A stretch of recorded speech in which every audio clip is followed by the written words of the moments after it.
YouTube, what's going on? It's Analytic Reason back with another NBA pick. We went 1-1 yesterday. Chicago lost, but we hit the over. And Chicago should have won that game. I think Chicago was up by like 20 something points when I saw that. I think they blew a lead in the fourth. I don't know, man. Typical Chicago. I mean, I'm a Knicks fan, so I'm used to this kind of stuff where they just completely blow leads and they lose games that they're supposed to win. So listen, it's all good. That brings my record to 17 wins, 11 losses, and one push. And speaking of pushes, we're gonna keep on pushing.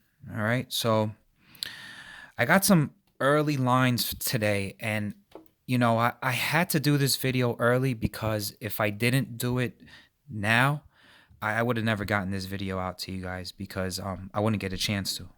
Busy today, busy tomorrow. So I'm going to try to bring some content out early. But the reason I'm telling you this is because the two picks I like today, I feel like the lines are going to change. And if you wait till tip off, you will get a better chance. But I am going to, as far as tracking and for my record keeping, I'm going to use the lines that are provided right now at this moment. But I know that the lines will get better in my favor towards tip-off. All right? So let's start with the first game I like. I like San Antonio Spurs, minus the 6.5. Okay? And I'll tell you why. Well, yeah, they have revenge, right? Because they lost to Houston, I think, a night before or 2 days ago, right after the James Harden trade. And that's the one I told you where I said I liked Houston on yesterday's video because that's the first game where they have all this motivation. They're like, we could win games without James Harden. Well, listen, that moment has fleeted, okay? San Antonio has now woken up because of the embarrassment. I remember I was listening to ESPN radio and one of the guys, I forgot who it was. I think it was Rosenberg. He said, San Antonio told the Knicks, hold my beer, and took the most embarrassing loss because they lost to Houston with absolutely nobody. And San Antonio Spurs got ragged on, I think, by a lot of outlets talking about how they lost to Houston with nobody on it. So this is just a pure gut play for me. You got not only you got the revenge, but after Houston beat San Antonio, the line remains the same pretty much. The line 2 days ago was San Antonio -7. Well, guess what? It's still sort of in that range, 6.5.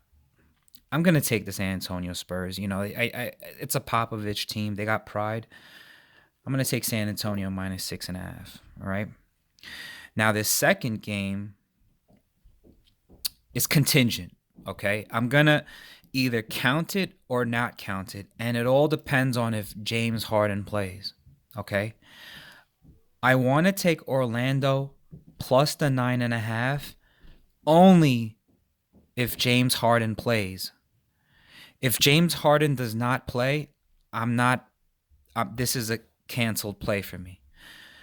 I just read the news. They said James Harden could suit up today, so I'm going to take Orlando plus the 9.5. Now, granted, if Harden plays, Orlando's going to be like plus 11 by tip-off, okay? So you're going to get a better line. But as far as record keeping, if Harden plays, I'm taking that 9.5 as of right now, okay?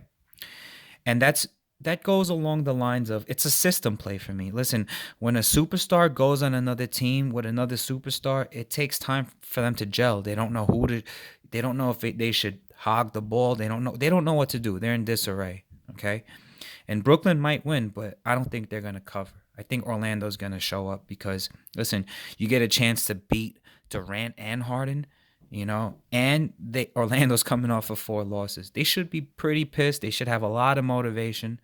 And Brooklyn, they should be a little complacent. They're going to tell themselves, look, I got Durant and Harden, So Orlando. All right, so my first pick number 30, San Antonio Spurs minus the 6.5.